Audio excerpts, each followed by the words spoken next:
Buenos días, hoy pondré las variables de las técnicas de intervención psicológica.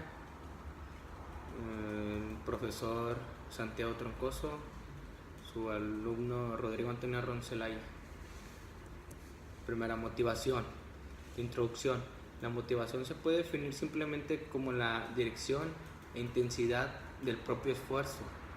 Los psicólogos deportólogos pueden ver la motivación desde varios puntos de vista ventajosos, que incluyen la motivación enfocada hacia el logro de un objetivo, la motivación como estrés competitivo y la motivación intrínseca e extrínseca, que venía siendo estas formas variadas de motivación son parte de una definición más general como la motivación. Dice, los componentes de la motivación. La dirección del esfuerzo hace referencia a la disposición del individuo con relación a una situación determinada, es decir, si va por ella, se la aproxima o es atraído por ella. Por ejemplo, un estudiante en la escuela secundaria puede ser atraído a unirse a un equipo de tenis, o un entrenador a asistir a una clínica para entrenadores para poderse envolver más en la rama y ser un mejor entrenador. Dice, los tres enfoques de la motivación. Enfoque centrado en los rasgos de la personalidad. La perspectiva centrada en los rasgos de la personalidad sostiene que el comportamiento motivado es principal en una función característica del individuo, es decir, que la personalidad, las necesidades y las metas de un estudiante, deportista o aficionado al ejercicio son determinadas primarios de la conducta motivada.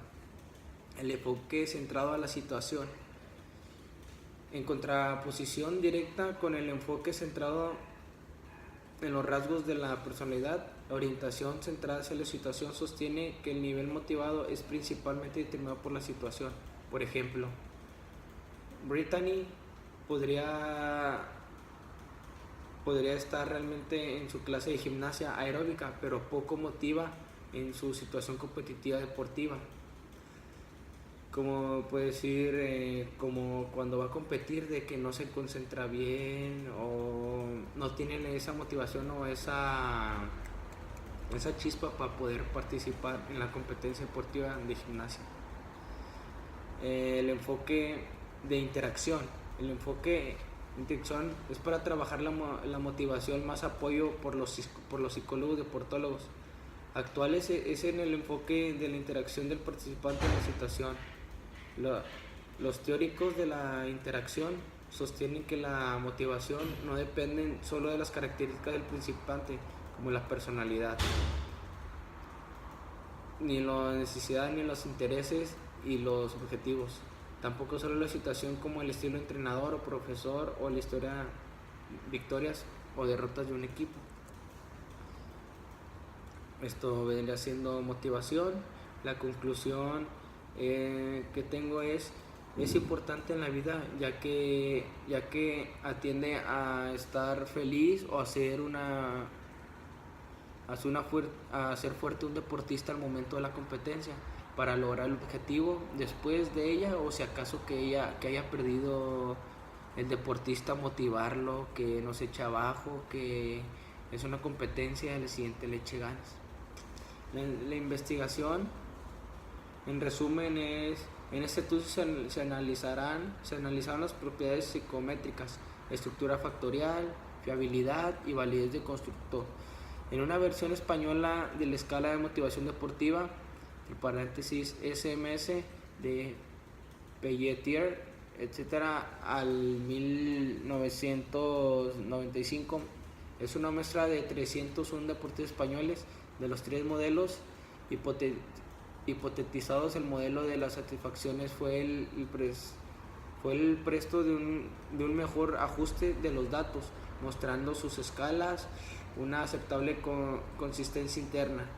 Los otros dos modelos alternativos, 5 o 3 factores, también presentaron un ajuste inaceptable. Las correlaciones entre las subescalas ofrecieron evidencias para continuo de autodeterminación y una validez de construcción de escala. Emergieron diferentes géneros en las regulaciones de la motivación deportiva. Indicaron que las mujeres deportistas informan de menor nivel de regulación externa y no motivación que los hombres deportistas. Visualización. En la introducción probablemente haya escuchado muchos términos diferentes que hacen referencia a la preparación mental de un atleta para la competencia, como la imaginación, el ensayo mental, el ensayo simbólico, práctica reformativa, la visualización y práctica mental. Y estos términos se refieren a la creación o recreación de una experiencia. Es el proceso. Dice, la visualización en el deporte: cuándo, qué, dónde y por qué. ¿Dónde visualiza el deportista? La mayor parte de la visualización ocurre en la práctica, en las competencias. Si bien los deportistas utilizan más bien la visualización durante la competencia que durante la sesión de práctica. Interesantes. Sin embargo, que la mayoría de los investigadores acercan que haya sido encarada en las situaciones. De cuenta que en la práctica ellos nomás hacen lo simple, y ya cuando es en el momento de la competencia es cuando ya visualizan más bien qué van a hacer y todo. ¿Cuándo visualizan los deportistas? La investigación ha revelado que los deportistas utilizan la visualización antes, durante y después de la práctica, fuera del ámbito de la práctica y antes, durante o después de la competencia. Algunos estudios indican que los deportistas utilizan la visualización incluso con más frecuencia fuera de la práctica durante esta. Y vemos cuando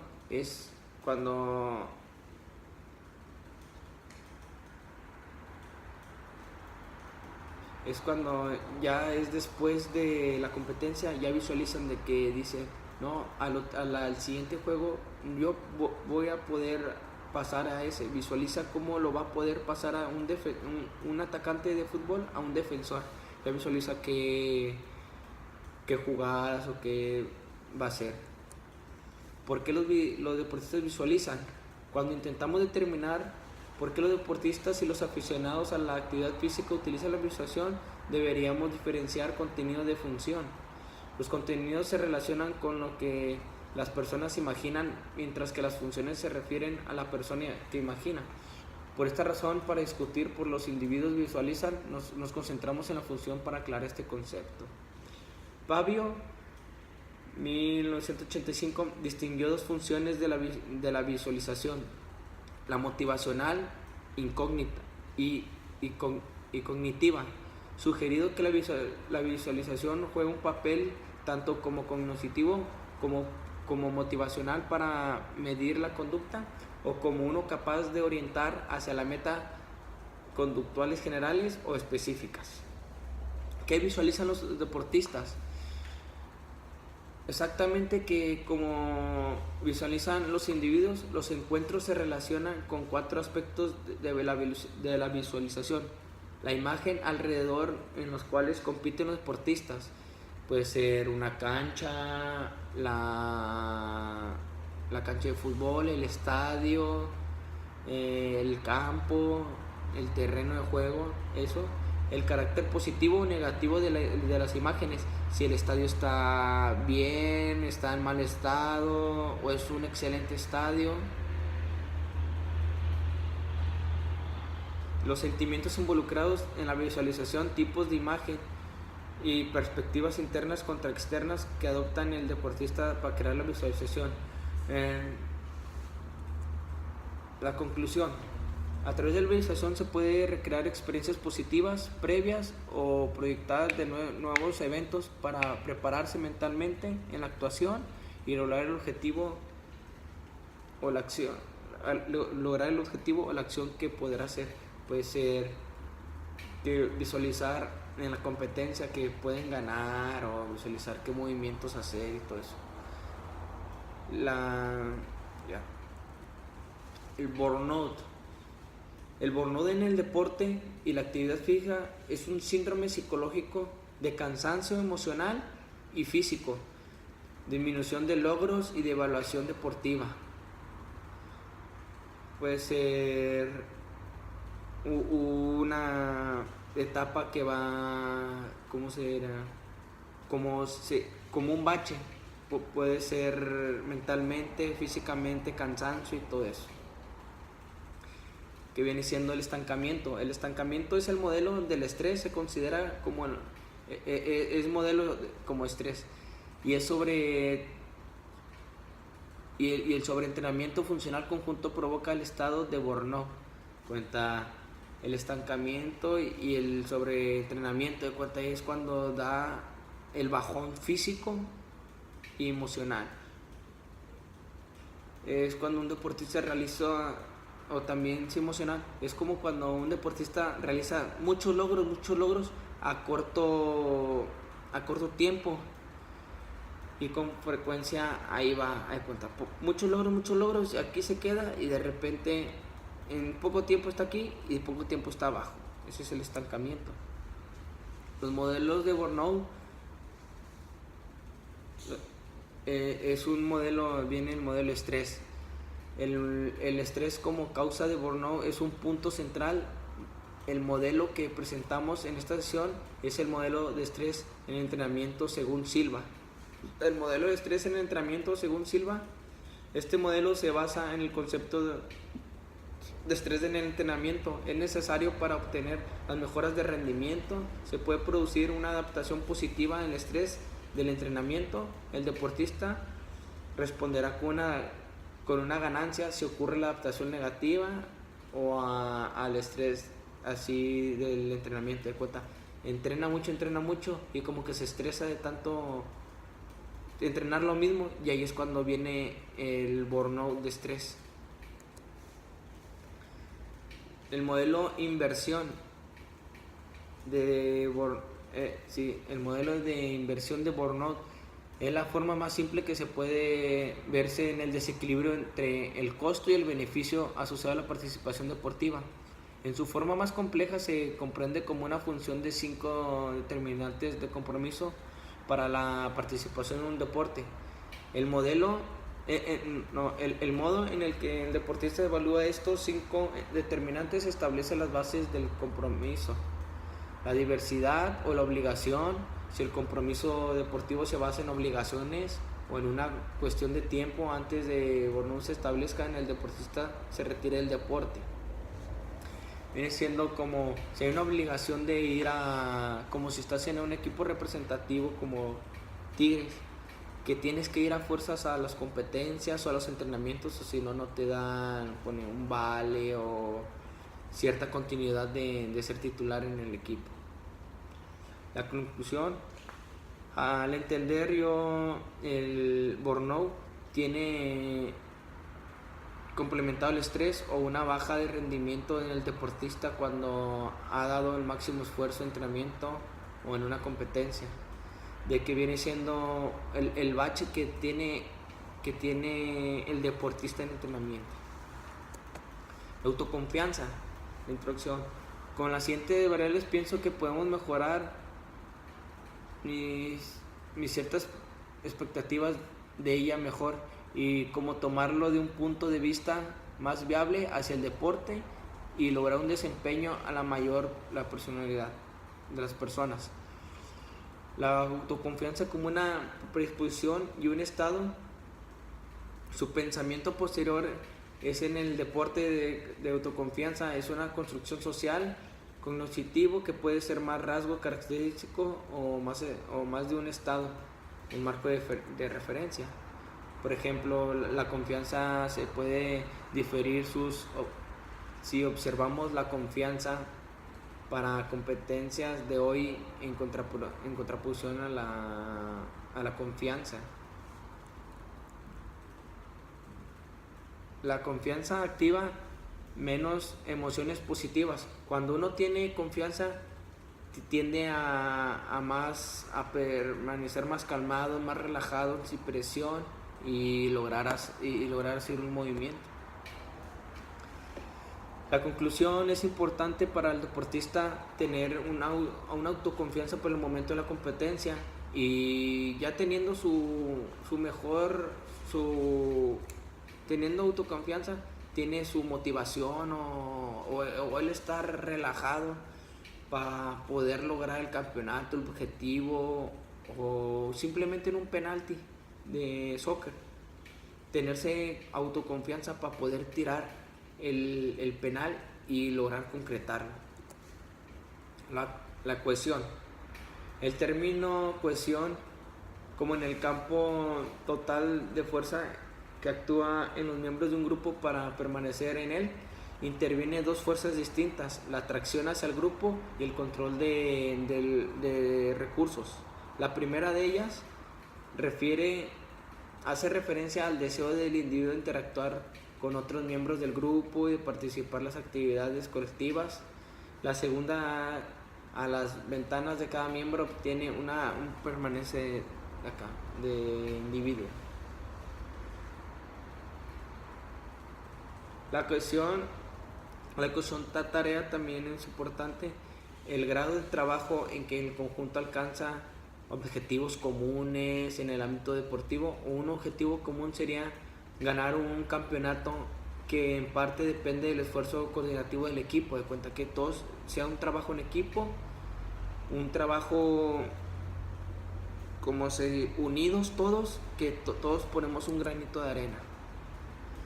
La cohesión social refleja el grado de adaptación entre los miembros de un equipo y que disfruten compañerismo. A menudo la cohesión social se compara con la atracción interpersonal. Hay cuenta que todo el grupo esté bien, que todo esté en un ambiente positivo y lograr así que es el campeonato, un logro. La conclusión: como dice la variable, tenemos que estar mantenido siempre en grupo, así es la cohesión, para así poder llegar a un objetivo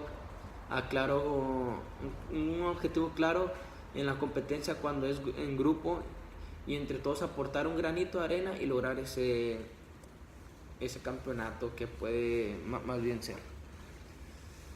La comunicación. La comunicación, parte integral de nuestras vidas cotidianas, ciertamente es un elemento importante en el deporte. Dice: esta esencia enfatiza lo importante que es la comunicación en el ámbito del deporte y la actividad física. No importa cuán brillante es un entrenador para planificar la estrategia y los aspectos técnicos del juego, el éxito depende de cómo poder comunicarse, cómo lograr, ¿cómo se dice?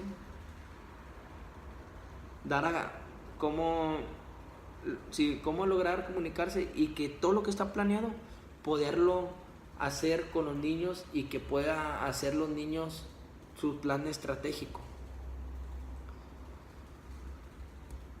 Dice: lo importante de mantener las vías de comunicación abiertas para la comunicación no solamente favorece el trabajo en equipo, también fomenta la motivación, la confianza y el bajo nivel de ansiedad. Es cuando, si está un compañero, motivarlo, gritarle, decirle palabras bien para poder que se motive y todo, comunicarse de buena forma.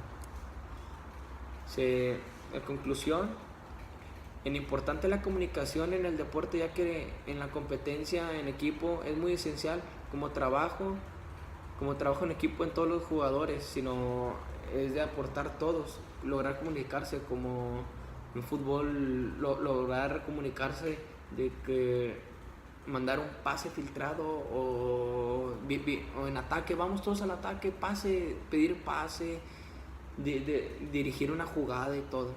Eso vendría siendo, pues, la comunicación para mí en mi ámbito. La ansiedad. La ansiedad es un estado emocional negativo que incluye sensaciones de nerviosismo, preocupaciones y apreciación.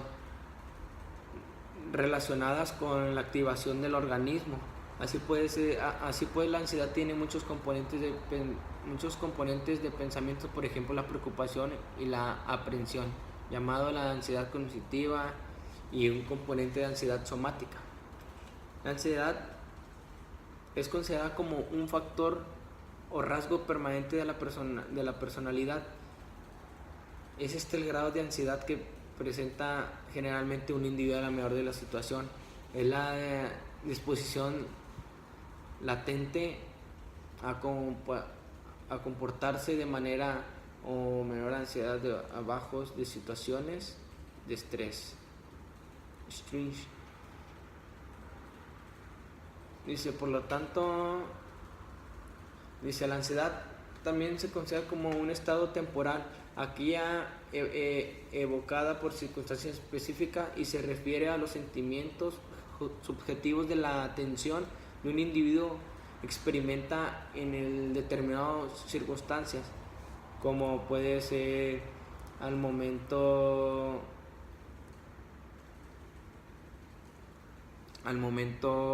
de como cobrar un penal, o en la tanda de penaltis, que si están así como ansiosos, nerviosos, como parte de estrés, así están ansiosos de cobrar un penal o ansiosos por una respuesta que puede ser para bien o para mal. Eso podría ser. Dice la conclusión: es un factor en la vida cuando tenemos que tomar una decisión que nos pone tensos, o en el momento cuando se presenta la situación de peligro, no saben qué hacer en la vida. Si ha pasado a tener momentos de ansiedad, actuar como un penal, como el ejemplo que le digo, como un penal, poder tirarlo o esperarlo a tirar. El estrés se define como un importante desequilibrio entre la demanda psicológica y física y la capacidad de respuesta, en condiciones en las que la incapacidad de satisfacer la demanda de consecuencias importantes. Se trata de un proceso en el evento. Una de las etapas del estrés es la demanda ambiental. En la primera etapa, el proceso se deposita en ciertas demandas sobre una persona, o la demanda que puede ser física o psicológica. La segunda etapa es subjetiva. Es el proceso de la perspectiva individual de la demanda física o psicológica. No todas las personas perciben las demandas exactamente de la misma manera. La tercera etapa es respuesta de estrés. Es la respuesta física o psicológica del individuo a la situación, tal como la percibe, si la percepción de desequilibrio entre la demanda y la capacidad de respuesta lo lleva a sentirse amenazado. El individuo experimenta un mayor nivel de angustia estado, o se representa más, pero así como preocupaciones o mayor actividad física, o ambas reacciones. La 4, consecuencias conductuales. La cuarta etapa corresponde a la conducta concreta del individuo bajo la situación de estrés. Si un estudiante de voleibol percibe un desequilibrio entre la capacidad y la demanda y siente con un mayor nivel de angustia de estado, su rendimiento se deteriora, o la mayor intensidad de la angustia está provocando un mayor esfuerzo, o por lo tanto el rendimiento.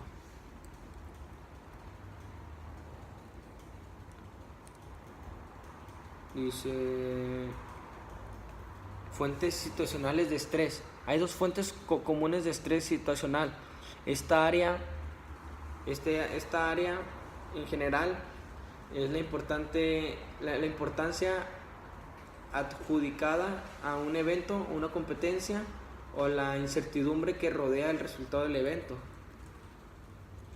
La importancia del evento en general, más importante sea el evento, más estrés provoca, así como la competencia de un campeonato en un evento, más estresante en un partido que de temporada. Estás más tenso, más así, más la incertidumbre es una segunda fuente del estrés desde el punto de vista situacional. A mayor incertidumbre, mayor estrés. A menudo no podemos hacer nada con la incertidumbre. Cuando estás te cohibes, te cierras y todo. Conclusión: el estrés es un factor más importante en la vida y en las situaciones de vez en cuando se nos presenta en la vida, ya que puede desequilibrar y tomar una mala decisión o una mala acción teniendo estrés.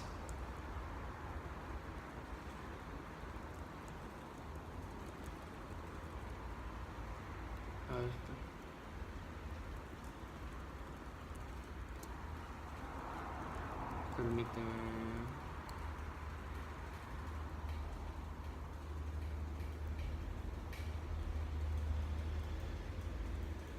La atención. En el proceso conductual y el cognitivo de concentración, selecciona un aspecto discreto de la información, ya sea considerada subjetiva o objetiva, mientras que se ignoran otros aspectos perspectivos. La atención también ha sido denominada como la asignación de recursos de pensamiento limitado.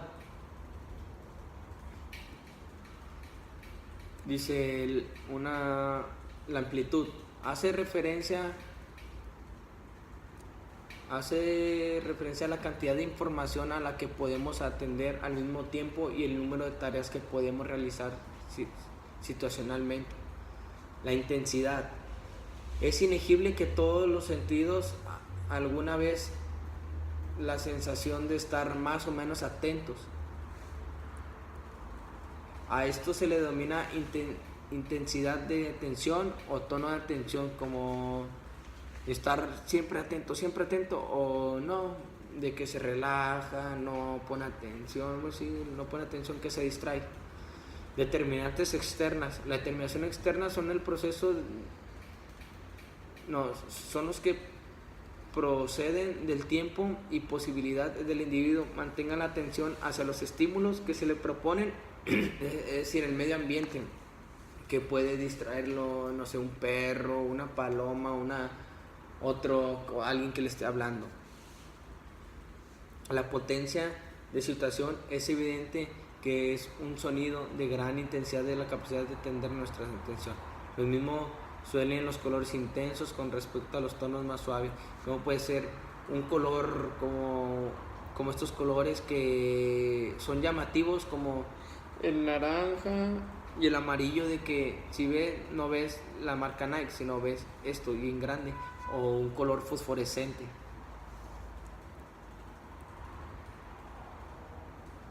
Dice el cambio. Siempre se presenta un cambio que modifica nuestros campos de percepción. Nuestra mente es atrapada como uno de los estímulos que modifican la situación de estabilidad. El tamaño. Es la publicidad emplea como una gran...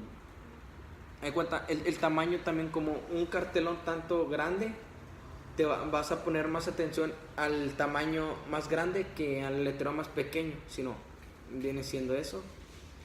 La repetición es un estímulo débil, pero para que se repite constantemente puede llegar a tener gran impacto en gran fuerza de atención. Es muy utilizado en anuncios comerciales, como que siempre pasan los anuncios de Tecate, o ahora como el PAN, el PRI, de que vota por el PRI, vota por el PAN repetitivamente, puede decir. Los determinantes internos, como viene siendo la emoción, los entusiasmos que provocan una emoción mayor a la intensidad que tienen a atraer la atención del sujeto que él percibe. Esto depende también del nivel interno de activación de emoción que tiene la persona, también llamado arousal. Los intereses.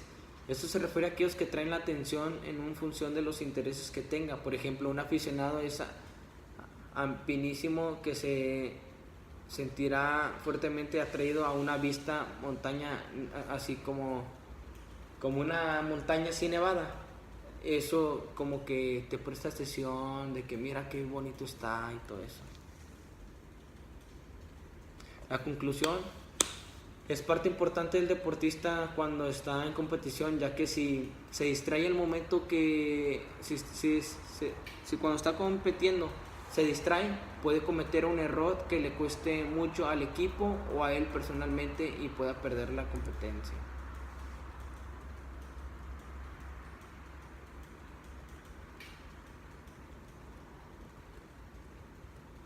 La concentración. Al mantener la concentración durante el mayor tiempo posible que dure una competencia deportiva, puede ser una de las más importantes claves del éxito. De la misma manera, según el deporte, la más mínima pérdida de esta puede originar el fracaso. Imagínense un deportista de presión como tiro con arco, que esté bien, que ya esté listo y esté completamente concentrado. De repente, no sé, piensa en otra cosa y se distrae y pierde el equilibrio, y al momento que suelte la flecha se va, y ahí ya pierde con tal, la flecha va en otra dirección y puede perder un gran punto. Dice, el foco de atención en la concentración. Atendiendo a las anteriores definiciones de la concentración, se observa que la atención debe ser centrada a todos los aspectos relevantes a la tarea o a desarrollar. La gran cantidad de son estímulos percibidos por el deportista no son iguales en toda la situación deportiva, por lo que es sumamente importante saber que el foco de atención será diferente en una u otra.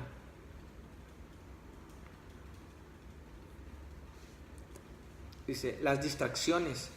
El hecho de poner toda la atención en el aspecto relevante o olvidarse del resto puede resultar complejo, específicamente cuando el deportista centra su foco de atención momentáneamente o personalmente en las señales no relevantes. Se da cuenta que como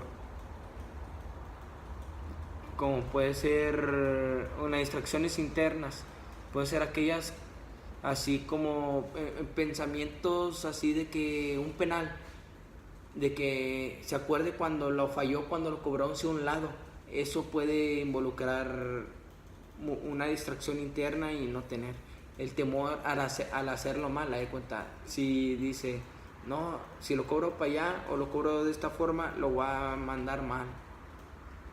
La fatiga viene siendo una de las distracciones. Ya estando corriendo en fútbol, de cuenta, te fatigas y ya no puedes más, y te distraes y te desconcentras, o no puedes realizar bien un pase.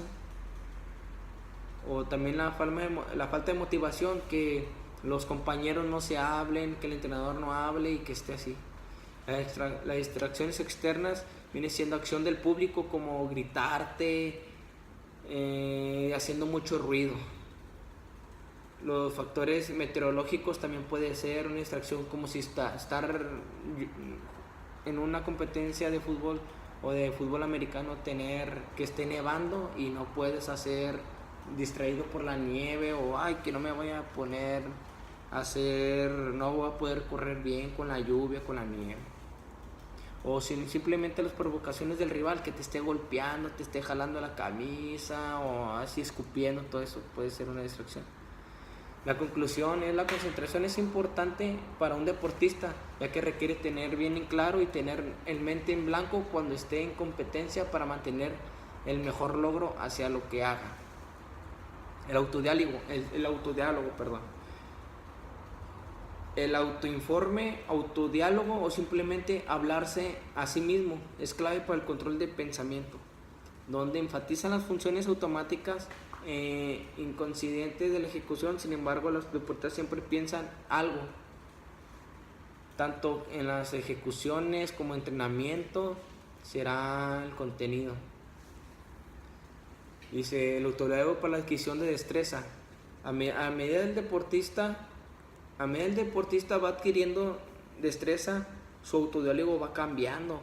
Así, por ejemplo, durante el aprendizaje se emplea las palabras señal como referencia para una buena ejecución, como una de evolución de tenis, un remate en fútbol, brazos rectos y cosas hacia adentro en el golf.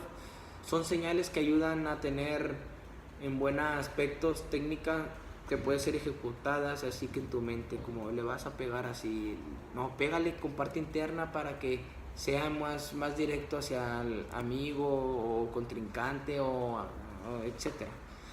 El autodiálogo, en cambio, en los malos hábitos, a cambiar los malos hábitos, significa desaprender una conducta consolidada y ejecución automática para reemplazar por una nueva. En este caso, el autodiálogo es esencial y depende del tipo de conducta a reemplazar. Por ejemplo, si un jugador de tenis está intentando cambiar el revés a mano hacia cambiando a dos manos de uno hacia dos a una mano, debe redirigir verbalmente cada aspecto del nuevo golpe. Sin embargo, el cambio reduce a recoger la pelota hacia atrás y golpearla un poco antes, apoyando mayor parte del peso en la parte delantera de pie. ¿Me cuenta? Una posición base hace esto hacia adelante con dos manos o no con una mano. ¿Me cuenta? Y está poniendo un peso más cuando lo quiere cambiar, más hacia adelante. En conclusión, el autodiálogo es importante en el deportista, ya que en el momento de la competencia está simplemente solo y de ahí es cuando él solo habla para poder concentrarse, motivarse, tener una visión para tener en claro el momento de la competencia de ejecución. Bueno, aquí fue todo de la presentación. Muchas gracias.